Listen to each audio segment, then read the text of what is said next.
ब्रेकनंतर news प्लॅनेटमध्ये आपल्या सगळ्यांचं पुन्हा एकदा स्वागत। राष्ट्रवादी काँग्रेस शरदचंद्र पवार पक्षाच्या खासदार सुप्रिया सुळे यांनी राईट टू डिस्कनेक्ट बिल 2025 हे विधेयक सादर केलं। या विधेयकाचं उद्दिष्ट हे कर्मचाऱ्यांना कार्यालयीन वेळेबाहेर कामाशी संबंधित फोन कॉल्स आणि ईमेलना उत्तर देण्यापासून सूट मिळावी यासाठी आहे। संपूर्ण जगभरातील 13 देशांमध्ये अशा पद्धतीचं विधेयक लागू आहे। आपल्या देशातही हे विधेयक लागू करून कामगारांचे हक्क सुरक्षित करावेत आणि त्यांचं जीवनमान उंचावण्यास मदत करावी अशी मागणी सुप्रिया सुळेंनी केली।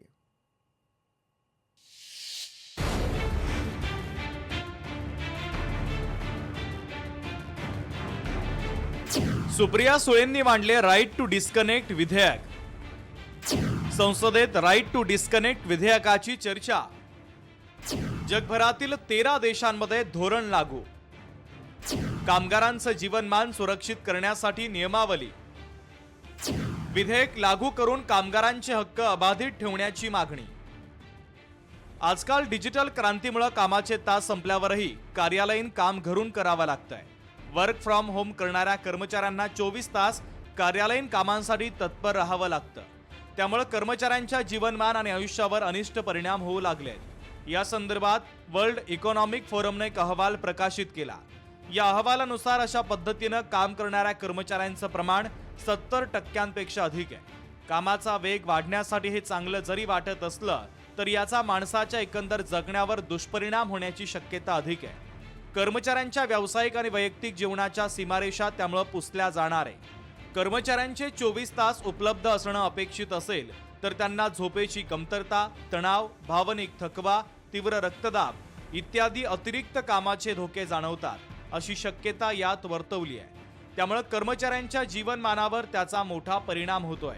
ही परिस्थिती नियंत्रित करण्यासाठी आपल्या देशात राईट टू डिस्कनेक्ट कायदा लागू करण्याची मागणी संसदेत करण्यात आली आहे। दरम्यान राईट टू डिस्कनेक्ट विधेयक काय आहे आपण पाहूया। नवीन विधेयकानुसार कार्यालयीन वेळेनंतर कर्मचाऱ्यांवर कामाची सक्ती नाही। या वेळेत कर्मचारी कॉल्स, ईमेल्सना उत्तर देण्यास बाध्य राहणार नाहीत। आपत्कालीन परिस्थितीमध्ये आस्थापनांना संपर्क साधता येईल, मात्र त्यानं प्रतिसाद न दिल्यास त्यावर कारवाई करता येणार नाही। जे कर्मचारी कामाच्या वेळेनंतर काम करतील त्यांना भरीव मानधन देणं बंधनकारक आहे। नियमांचं उल्लंघन करणाऱ्या आस्थापनांवर कारवाईची तरतूद आहे। या विधेयकामुळे कर्मचाऱ्यांचा ताण कमी करण्याचा उद्देश आहे। कर्मचाऱ्यांना कामाच्या विहित वेळेनंतर काम नाकारण्याचा अधिकार असला पाहिजे। कामाच्या वेळेनंतर कर्मचाऱ्यांच्या संस्थेचे फोन, ईमेल्स, मेसेज इत्यादींना प्रतिसाद न देण्याचा अधिकार मान्य करून त्यांच्या वैयक्तिक आयुष्याचा आदर करणं ही काळाची गरज असल्याचा मुद्दा खासदार सुप्रिया सुळे यांनी लोकसभेत उपस्थित केला।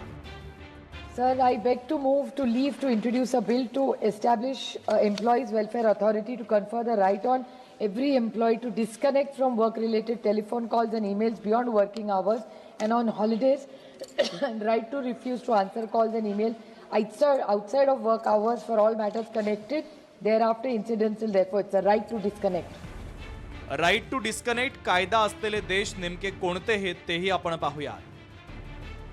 France, Belgium, Australia, Italy, Spain, Greece, Portugal, Slovakia आणि आयर्लंड यासह 13 देशांमध्ये हा कायदा लागू आहे। भारतात केरळ राज्यामध्ये हा कायदा लागू करण्याचं प्रास्ताविक केलंय। मोदी सरकारनं कामगारांच्या हक्कांसाठी विविध पातळीवर अनेक उपाययोजना देशभरात राबवल्यात। त्या अनुषंगानं कर्मचाऱ्यांच्या हिताचा हा कायदा लागू करून कामगारांचे हक्क अबाधित ठेवावेत अशी मागणी आता होऊ लागलेली आहे। ब्युरो रिपोर्ट, लोकशाही मराठी, मुंबई।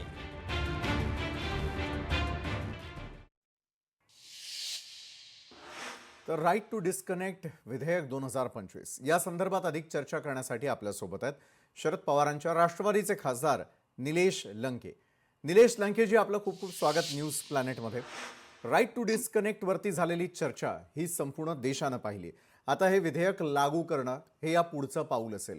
मात्र राईट टू डिस्कनेक्टने भारतासारख्या देशामध्ये जी तरुणाई सध्या काम करते 24-24 तास काम करण्याची वेळ आली आहे, कारण जितकं आपण टेक्नो सॅव्ही होतोय तितकं टेक्नॉलॉजी तुमच्या हातात येते आणि प्रत्येक गोष्टीला उत्तर देण्याकडे प्रत्येक कंपनीचा कल असतो किंवा कर्मचाऱ्यांना ते बंधन लागू केलं जात असतं.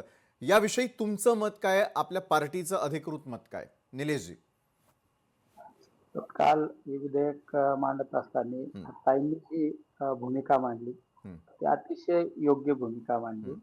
शेवट हा काम करणारा एक कामगार वर्ग असतो. तो कामावर जॉईन झाल्यानंतर एक 5-6 वाजेपर्यंत तो पूर्णपणे कामाचा लोड घेऊन चालत असतो. त्यानंतर त्याला सुद्धा व्यक्तिगत जीवनामध्ये स्वास्थ्य मिळालं पाहिजे, समाधान मिळालं पाहिजे. त्यामुळे आमच्या पक्षाच्या नेत्या, आमच्या संसदेतल्या नेत्या आदरणीय ताईंनी जी भूमिका मांडली ती अतिशय योग्य भूमिका आहे. हं, हं. बरोबर आहे. मात्र ज्यावेळेला एखादं विधेयक मांडलं जातं, विधेयकाला मंजुरी मिळणं आवश्यक असतं आणि मंजुरीनंतर ते लागू करणं याकडे सगळ्यांचा कल असतो. देशातील अनेक कंपन्या असतील किंवा अनेक ठिकाणी जिथं राईट टू डिस्कनेक्टचा वापर पुढच्या काळामध्ये होऊ शकतो, त्यांचा विरोध असेल की त्यांच्याकडनं कॉपरेशन मिळेल, काय नेमकं घडू शकतं हे मला आपल्याकडून समजून घ्यायचं. निलेशजी. शेवट आपला हा कामगार असतो. त्या कामगाराला ज्या पद्धतीने त्याच्याकडून एक आनंदाने जेवढं काम करून घेऊ शकतात हं, हं. ते सगळ्यात महत्वाचं असतो. नेहमी त्याच्या डोक्यावर एक प्रेशर आणि डोक्यावर ओझं ठेवून जर तुम्ही काम करायचं म्हणलं तर तो त्या पटीत काम करू शकत नाही. हं. कमी कालखंडामध्ये एक आनंदी समाधानी वातावरण जर आपण ठेवलं तर नक्कीच काम सुद्धा चांगल्या पटीने आणि एक व्यवस्थित पद्धतीने काम होऊ शकतं. त्यामुळे ही जी भूमिका आदरणीय सुप्रियाताईंनी मांडलेली ही एकदम योग्य भूमिका आहे आणि त्या भूमिकेचं सर्वांनी स्वागत केलं पाहिजे. बरोबर आहे. सुप्रिया सुळे यांनी मांडलेला हा मुद्दा होता आणि त्याला समर्थन किती मिळतं त्यावरही आपलं लक्ष असेल. निलेशजी, एक मला आता थोडा वेगळा प्रश्न विचारायचा आहे की साधारणतः 13 देशांमध्ये या विधेयकांसंदर्भातली चर्चा, त्याला लागू करणं या संदर्भामध्ये अनेक प्रक्रिया सुरू असल्याचं दिसतं. जसजशी नवीन टेक्नॉलॉजी येत चालली आहे त्याप्रमाणे 24 तास जागा राहण्याची सवय ही मानवाला देखील लागल्याचं दिसतं. त्याचे अनेक दुष्परिणाम हे आपल्याला तब्येत बिघडण्याच्या माध्यमातून किंवा विविध गोष्टींच्या माध्यमातून शारीरिक मानसिक आजारांच्या बाबतीतूनही ते पाहायला मिळत असतं. इतर देशांमध्ये पूर्वी सर्वाधिक काम केलं जायचं, मात्र आता मेंटल हेल्थकडे तिकडे लक्ष देणं सुरुवात झालेली आहे. ती आता काळाची गरज आहे आणि भारतातही ते व्हावं का? शेवट सगळ्यात महत्वाचं तुमचं शरीर शरीर स्वस्थ राहिलं पाहिजे आणि ज्यावेळेस तुम्ही शरीर स्वास्थ्य चांगल्या पद्धतीने आहे तर तुमची मेंटॅलिटी सुद्धा एकदम अतिशय चांगली असते. तुम्ही जर नेहमी काम काम आणि प्रेशर खाली जर आपण राहत असू तर आपली मेंटॅलिटी जर त्या ठिकाणी पॉझिटिव्ह जर एनर्जी देत नसेल तर ते काम सुद्धा त्या पटीत होत नाही. त्यामुळे जर तुम्हाला चांगल्या पद्धतीने काम करून घ्यायचं असेल तर त्या कामगार असो कुणी पण असो तो वर्कर असो त्याची मेंटॅलिटी सगळ्यात महत्वाची चांगली राहिली पाहिजे. आता आम्ही पाहतो कधी कधी 24-24 तास आपण ड्युट्या करतो हो, तर हो. त्या आरोग्यासाठी तर सगळ्यात घातक आहे. एक 10 वर्षाचा काळ जरी पाहिला आपण जास्त काळ लांब जाण्याची गरज नाही. 10 वर्षापूर्वी जर आपल्या एखाद्या गावामध्ये एखाद्याला जर कॅन्सर सारखा आजार झाला तर व्यक्त करायचं. पण आज घराघरात कॅन्सर सारखे आजार आहे. किडनीचे प्रॉब्लेम उद्भवलेले, हो. शुगर बीपी भयानक प्रमाणे म्हणजे आपण एक 4 माणसांशी जर चर्चा करीत असताना त्या ठिकाणी कमीत कमी 2 माणसांना शुगर सारखा आजार आपल्याला पाहायला मिळत आहे. शुगर बीपी या सगळे गोष्टी ह्या कशामुळे आपली दैनंदिन जो जीवन आहे, क्रमच आपला बिघडलेला आहे. रात्री अपरात्री रात्रभर आपण ते लॅपटॉप घेऊन काम करतो. आज चष्म्याचे त्या ठिकाणी अनेकांना चष्मे दिसतात. लॅपटॉप ह्या सगळ्या गोष्टी नेहमी जर काम केल्यानंतर आरोग्याची सुद्धा त्या ठिकाणी समस्या उद्भवतात आहे. तुम्ही आजचा कालखंड मी तर नेहमी सांगत असतो येणारा एक अजून 4-5 वर्षानंतर सगळ्यात जास्त आपल्याला जे फाईट आउट करायचं असेल ते आरोग्याशी फाईट आउट करायचं असेल. बरोबर आहे. आता आरोग्य कशामुळे आपलं बिघडलेलं आहे त्या सगळ्या गोष्टीची जर मुळाशी गेलं तर योग्य आहार नाही, वेळेत आहार नाही, योग्य आपल्याला कमीत कमी 8 घंटे आराम केला पाहिजे, 8 घंटे झोप मिळाली पाहिजे, 7-8 घंटे हां, ती हां. झोप मिळत नाही. रात्र दिवस ह्या टायमिंग सुद्धा आपण मॅच झाला पाहिजे. आपण बऱ्याच वेळा काही जण म्हणतात आम्ही रात्रभर काम करतो. अरे पण तुम्ही रात्र ही आपल्यासाठी झोपण्यासाठी हां, हां. त्यावेळेस वातावरण शांततेचं असतं. तर सगळ्या गोष्टी जर आपण व्यवस्थित पद्धतीने मेंटेन केल्या तर माणसाचं शरीर सुद्धा एक चांगल्या पद्धतीने सुदृढ शरीर राहू शकतं. आणि जर ज्यावेळेस सुदृढ शरीर असेल त्यावेळेस आपल्याकडून जी पॉझिटिव्ह एनर्जी असते ती पॉझिटिव्ह एनर्जी आपल्या हातून चांगलं काम करून घेत असते.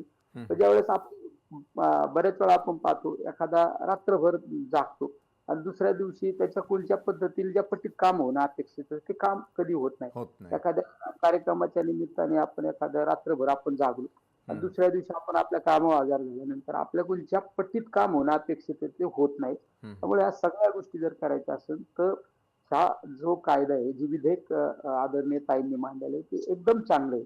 तुम्ही कमी काळात जास्त काम सुद्धा करून घेऊ शकता. त्यासाठी त्या पुढल्या कामगार असो, तो कुली वर्कर असो, त्याचं शरीराची काळजी घेतली पाहिजे. तो सुदृढ शरीर झालं पाहिजे आणि सुदृढ शरीर हे पॉझिटिव्ह आपल्याकडून थिंकिंग निर्माण करतं, पॉझिटिव्ह बरोबर. एनर्जी निर्माण करतं आणि चांगल्या पद्धतीत काम होत असतं.